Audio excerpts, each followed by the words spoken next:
nós vamos estudar triângulos, que são polígonos de 3 lados. Olha só, num triângulo nós temos uns pontos que nós temos que conhecer. Então olha só, quais são esses pontos? Os vértices, que é o ponto A, o ponto B e o ponto C. São os pontos que juntam os dois lados, quaisquer. Aqui nesse ponto é o ponto A, aqui nesses dois lados nós temos o ponto B, e nesses dois lados nós temos o ponto C. Esses lados são chamados de quê? Esse lado aqui é o AB, porque liga o ponto A ao ponto B. Esse lado é o BC, e este lado é o CA ou AC. Tanto faz ler daqui para cá ou daqui para cá. Muito bem. Nós temos também os ângulos internos. Ângulos internos são os que estão dentro. Então, no ponto A nós temos o ângulo A. No ponto B nós temos o ângulo B. No ponto C nós temos o ângulo C. E nós temos os ângulos externos, que são os ângulos que estão para fora do triângulo, externos.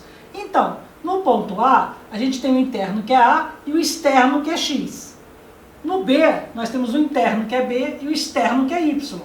No ponto C, nós temos o ângulo interno que é C e o ângulo externo que é Z. Muito bem?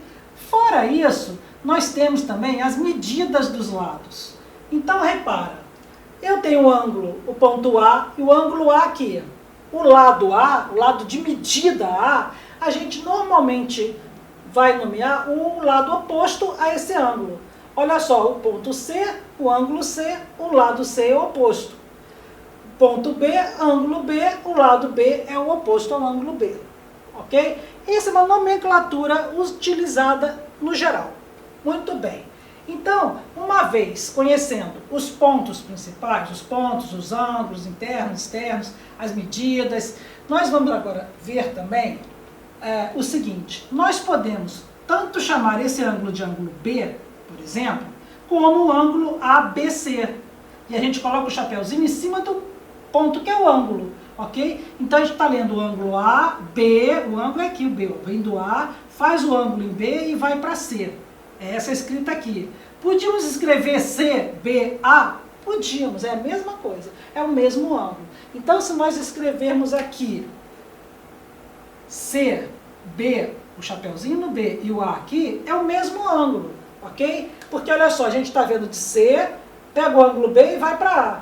Se a gente pega o A, vem para B, vem para C, é o mesmo ângulo que a gente está trabalhando.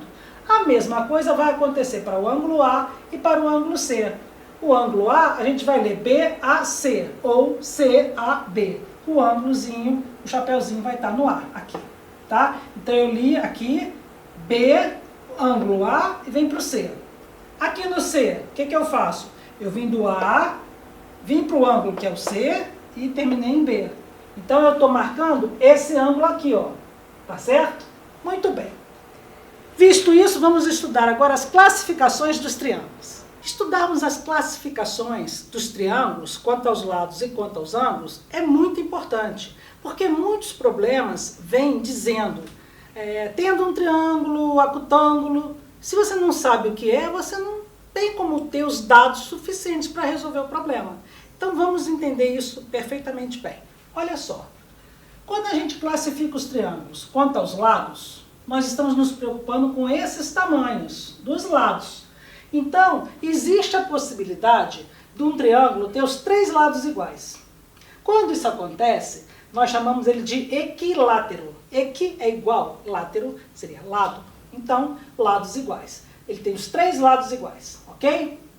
E isso também vai ocorrer o seguinte, que os ângulos também vão ser iguais, tá? Mas nós estamos estudando quanto aos lados. Então, quanto aos lados, ele é equilátero, porque tem 3 lados iguais.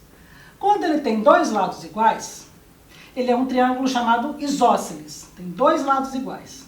Quando isso acontece, esses 2 ângulos da base também são iguais, tá? Mas isso a gente vai estudar mais para frente. Só estou adiantando. E este ângulo aqui, a gente chama de ângulo do vértice, já que os outros 2 são ângulos da base. Muito bem. O terceiro caso é quando nenhum lado é igual, tá? Todos os 3 lados são diferentes. Então, neste caso, o nome dado a esse triângulo é escaleno, tá ok? Ele tem 3 lados diferentes ou nenhum igual. Muito bem. Quando a gente está trabalhando com a classificação pelos ângulos, nós temos três tipos de triângulos. Os triângulos retângulos. Por que eles são retângulos? Porque eles têm um ângulo reto, um ângulo igual a 90 graus, que no caso está representado aqui.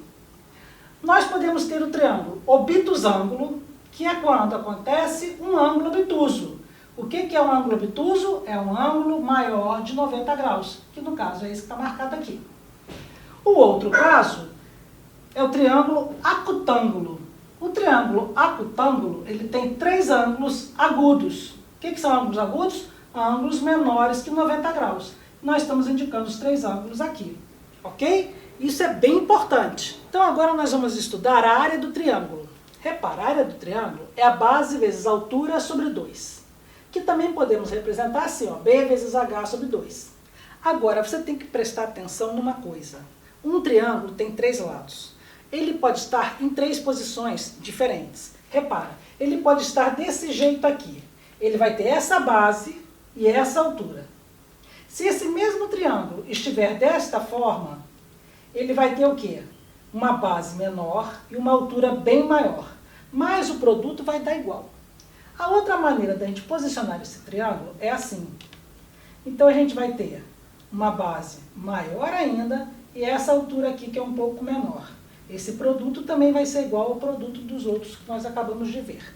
Tá? Então, você tem sempre que reparar quem é a base e quem é a altura para poder fazer o nosso cálculo direitinho. Repara só, se nosso triângulo tiver medidas dadas e a gente colocar assim, a gente tem essa base e a gente tem essa altura. Repara, se a gente tiver com esse triângulo desse jeito, e se tivermos só os lados, nós temos esse lado aqui. Mas essa altura aqui a gente já não tem, porque ela não é nenhum lado do triângulo. Então a gente vai ter que fazer algum cálculo para calcular essa altura, ok? Então é importante a gente saber qual é a base e qual é a altura relativa a essa base para poder fazermos essa conta. Outro detalhe que eu acho bem interessante ressaltar é o seguinte: por que a área de um triângulo é dada por essa forma? Repara só, se eu tiver um retângulo aqui, qual é a área desse retângulo? Não é base vezes altura? Ok. Se eu passar uma diagonal aqui, eu não vou ter dois triângulos? Repara só, eu vou apagar metade do retângulo, tá? Eu não tenho exatamente um triângulo? Então, a área de um triângulo é a área do retângulo dividida por 2. Então, se você sabe a área de um, você sabe a área do outro. Bom, nós vimos a área do triângulo, agora vamos ver o perímetro do triângulo. O perímetro é a soma de todos os lados, tá certo? Como temos três lados, nós vamos ter que o perímetro é igual a A mais B mais C. Simples. O que a gente vai estudar agora é a condição de existência de um triângulo dado três segmentos quaisquer. Então, repara uma coisa. Eu tenho um segmento A, um segmento B e um segmento C. E eu quero saber se com esses segmentos eu consigo construir um triângulo, certo? Repara aqui, eu vou pegar esse segmento lilás e esses dois aqui, o laranja e o vermelho. Se eu pegar esse laranja e colocar aqui para formar um triângulo, e pegar esse vermelho e colocar aqui para formar um triângulo, vocês concordam que eu não vou conseguir juntar esses dois pedaços? Se eu pegar esse vermelho e colocar assim, pegar esse laranja e colocar assim, ó, eu posso fazer o ângulo que eu quiser, eu não consigo que eles dois se juntem. Porque eles dois somados são menores do que esse aqui. Vamos pegar agora esse e esse. Repara, esse aqui e esse aqui, somados, dá o mesmo tamanho desse. Então esse vai ficar aqui e esse vai ficar aqui. Se eu aumentar algum ângulo, eu estou separando o ponto que faria o vértice. Também não vai formar um triângulo. Agora, se eu pegar esse aqui, que é maior, esse somado com esse, é maior do que esse aqui. Então repara, se eu pegar esse aqui e pegar esse aqui e colocar aqui, ó, tá? Eu vou fazer, ó, eu consigo ter um ponto de contato dos dois, tá certo? Então eu preciso que dois lados somados sejam maior do que o terceiro lado. Não importa se é A, se é B ou se é C, ok? Então o que eu disse? Eu preciso que dois lados somados sejam maior do que o terceiro, tá bom? Tanto faz se é B com C, se é A com C, não importa. O que importa é que dois lados somados sejam maior do que o terceiro. Ou, de outra forma, nós podemos também falar que um lado tem que ser maior do que o módulo da diferença dos outros dois. Dependendo do exercício pedido, a gente vai usar esse conceito ou esse conceito, que é a mesma coisa. Repara, esse aqui, o A tem que ser maior do que a diferença dos outros dois, em módulo. Porque a diferença, se eu colocar 8 e 6, a diferença é 2. Mas se eu colocar 6 e 8, a diferença vai ser menos 2. Mas em módulo é 2. Tá legal? Porque o que importa pra gente é a distância. E a distância é um valor sempre positivo. Por isso a gente trabalha com módulo. Porque módulo é a distância daquele ponto à origem. É a distância sempre positiva. Então vamos ver agora um exercício para que a gente possa entender de uma forma melhor esse conceito que eu falei aqui mais visual. Então vamos resolver esses exercícios? Olha só, posso construir um triângulo com segmentos 8, 4 e 6? Então, para que a gente possa dizer se a gente pode construir esse triângulo, a gente tem que usar aquela condição de existência que vimos há pouco. Ou seja, pegar dois lados quaisquer, somar e verificar se é maior do que o terceiro lado. Então eu peguei aqui, ó, 8 mais 4 maior que 6. Então eu posso construir o triângulo. Se eu quisesse ter pego 8 mais 6 e verificar se era maior que 4, tudo bem, também ainda funcionaria. E se eu quisesse pegar 6 mais 4 e verificar se era maior que 8, também funcionaria? Também funcionaria. Tanto faz quais são os lados que eu vou pegar, tá? De qualquer maneira, a resposta seria posso, porque, por exemplo, 8 mais 4 é maior do que 6, certo? Muito bem. Nesse outro exercício, que eu já peguei de propósito para poder trabalhar aquela questão do módulo, pede o seguinte, olha, tendo os segmentos 11 centímetros e 6 centímetros, qual a menor medida inteira para formar um triângulo? Então tá, eu tenho um lado de 11 e tenho um lado de 6, e quero saber qual é a menor medida inteira para que eu possa formar um triângulo, tá? Então o que a gente faz? O lado que a gente quer saber tem que ser maior do que o módulo da diferença dos outros dois. Tanto faz se eu colocar 11 menos 6, ou se eu colocar 6 menos 11. Porque, como eu falei, a gente está trabalhando com módulo, e módulo sempre é positivo. O módulo é distância, e distância é um valor sempre positivo. Então, olha só, módulo de 11 menos 6 é módulo de 5. Módulo de 5 é 5. Módulo de menos 5, módulo de menos 5 é 5.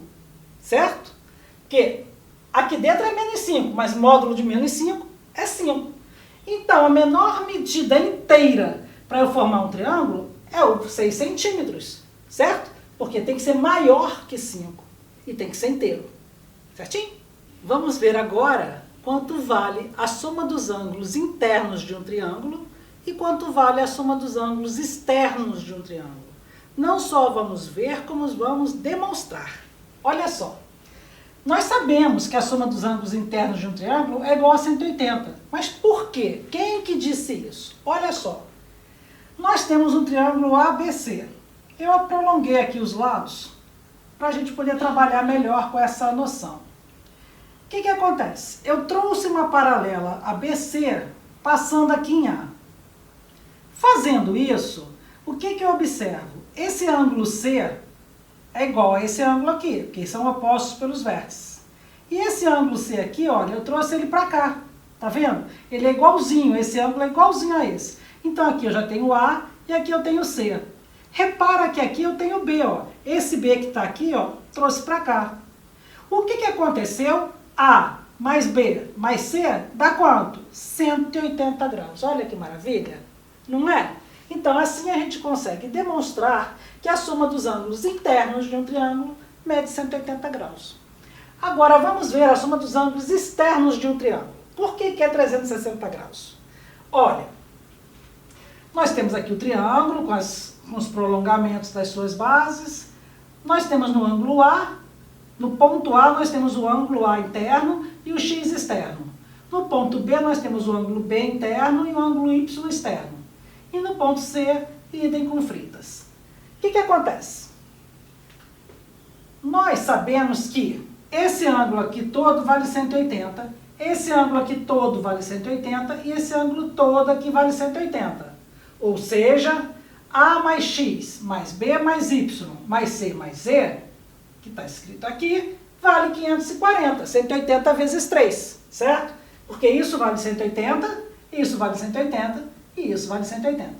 Muito bem. Mas nós sabemos daqui que A mais B mais C vale 180. Em qualquer triângulo, tá? Não tem essa. Ah, o triângulo é isósceles, não tem. Qualquer triângulo, a soma dos ângulos internos dá 180.